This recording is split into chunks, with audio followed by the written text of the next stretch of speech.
from the bailout. And the congressman said, how did you do that? That was Congressman Stern. And he said, well, I got a waiver. Who gave me the waiver? Oh, the Treasury Department. Well, who runs the Treasury Department? Well, I did. He gives himself a waiver. It's like a bank manager giving himself a note that he can rob the bank. I mean, it's fraud. But we'll come back, finish up with this, and get into the situation with the borders and the latest developments with Arizona saying they're going to enforce the law. We'll be right back. Stay with us.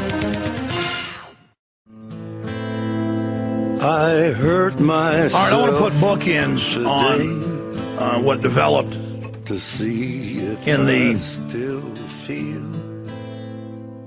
I focus last day with Goldman Sachs hearings.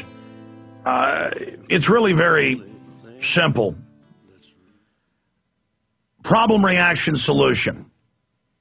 The private central banks and brokerage firms and investment banks come in, they create derivatives, they create basically counterfeit paper, they sell it to the world, they gain great power through the process, then when it implodes, they come back and say, okay, pass regulations so we don't make these mistakes again when it's all premeditated, and then the very regulations that are passed give them more power and control to take over the economy. It's very, very simple. And meanwhile, they've got this top lawyer with the Department of the Treasury. Barofsky says criminal charges possible in alleged AIG cover-up. And that's out of Bloomberg today. I mean, the Treasury Department is run by Goldman Sachs operatives like Tim Geithner, who formerly was one of the directors of Goldman Sachs. And so the public is being shown on the surface what appears to be an investigation. And they'll probably send a few underlings to prison for a few years, and they may, hand out some fines that amount to, 1 penny on the $1,000 these bankers stole. And it'll sound big to the public. Oh, this guy got fined $5 million, and this company got fined $100 million, and this company got fined $20 million, and this guy got 6 months, and this guy got 5 years. Then they'll spend, a month in prison. Or it could be like Ken Lay. Hundreds of billions of dollars are stolen out the back door. Ken Lay gets convicted, and then he's out on release in Aspen, Colorado, and has a heart attack and supposedly dies. And the word is from really reliable sources, he's alive and down in Paraguay. I mean, that's how these guys operate. It's just the witness protection program is basically used for these insiders who are tied into national security. And when the heat gets too high and gets too hot, they just stage their deaths. But regardless, most of the people involved with the accounting firms that were engaged in the fraud, with Ken Lay and Enron, they got a slap on the wrist. So that's what's happening there. But I do want to take your calls at 1-800-259-9231, 1-800-259-9231, specifically on the banking and on the situation in Arizona. Those two twin topics. I want to take a few calls coming up before this hour ends and at the start of the next hour before we talk to Reverend Manning. Now, we've got to look at all the angles of what's happening. Mexico is a collapsed country. It is collapsed. It is a failed state by any yardstick, by any political, socioeconomic, cultural yardstick. And it's a shame. It's a rich nation with resources, rich with intelligent, hardworking, smart people. And when I get up here on radio and I talk about elements of La Raza and Mecha who call for killing the gringos or call for Aslan or call for the plan of San Diego, that's a fact and it has to be covered. But that's like the media saying that all the Tea Party people are racist. No, the vast majority are not. And so it's an oversimplification. And that was not my intention yesterday, but I did hear some of the rebroadcast, and if you didn't listen to the whole hour, I tend to get long-winded. Everyone knows that. I think it's been called diarrhea of the mouth before. But I was listening to about 30 minutes of my rebroadcast, and I was jumping around on different topics. And I want to be 100% clear. This is a nation of immigrants We're all immigrants to this country, even if it was 10,000 years ago and your ancestors came across the Bering Strait from Asia. The original inhabitants of North America. They're the folks that hunted out the woolly mammoths and the mastodons and hunted out a lot of other species that were here. We know they were here a long time ago. The issue is Mexico is a criminal government, like most other governments, but it's one of the most criminal. And it's totally run by the big central banks in New York. They have more billionaires per capita in Mexico than any other country in the world because they have stolen the riches of the people down there.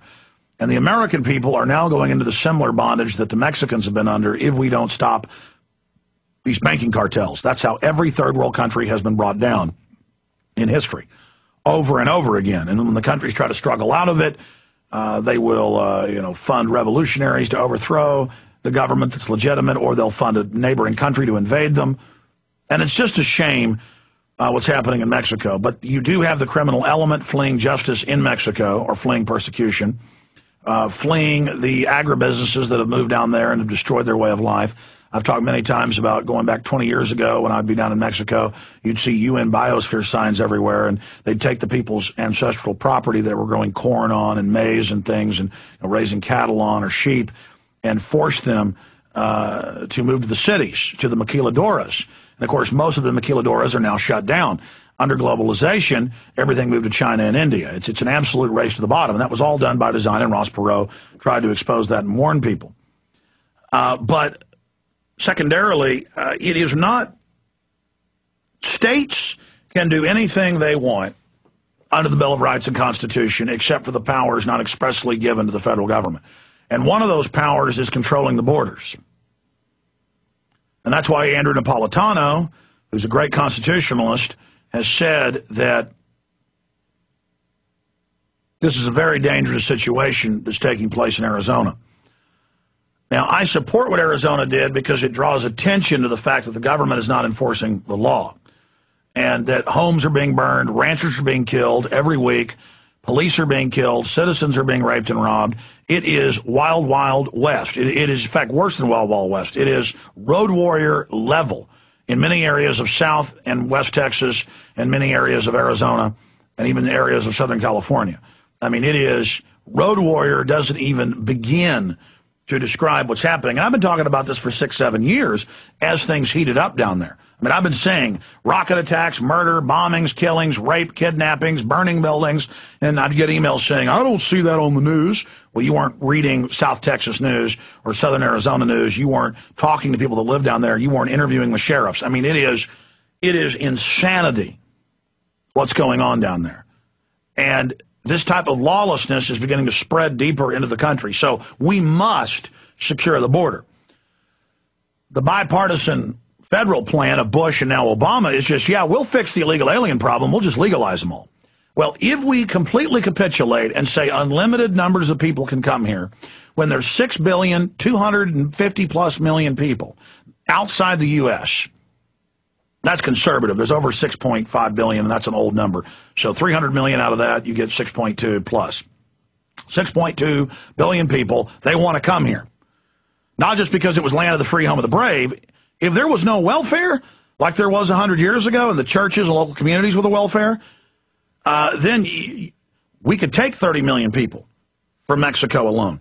But we can't do that, ladies and gentlemen, because when they get here, big government shoves a welfare trough in front of them because they want them as pliant political slaves that they can use as a political weapon. And that's why I have to throw everything I've got against this, because I see the program very clearly. And I have the SPP documents where they said we're going to use the border collapsing as a pretext to set up the North American Union. We're going to use financial crises, and we're going to use biological crises, i.e. the flu. And you've seen them do all of that. Every time there's a crisis, the answer is just get rid of the borders.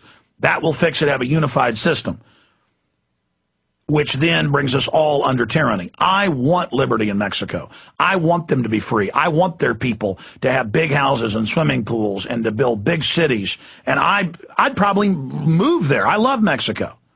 It's a love-hate relationship, though. Beautiful, wonderful place, but it's in squalor in so many areas, and it's falling apart. And America is going to fall apart like that if we don't do something about this right now. I mean, do you know how people live in Latin America? Have you been there? I've been there. Have you been to Central America? I've been there. I've been quite a few places. It is hellish. Troops with machine guns everywhere. Barefoot kids walking around with sores on their faces. Sewage running down the street. Chickens running around the middle of the road. And now what is America starting to look like? Troops with machine guns, checkpoints. I mean, just the whole thing. It's happening. And we've got to do something about this now. Now, I want to go to Nick, Earl, Matt, John, and Alex, but let's play Napolitano's concern here. And then when he's on with us, coming up later in the last hour of the show, I can you'll get his take on this. But I really respect his deep insight, and I understand the point he's got here. But then I also have some caveats with a different perspective. So let's go ahead and play this clip.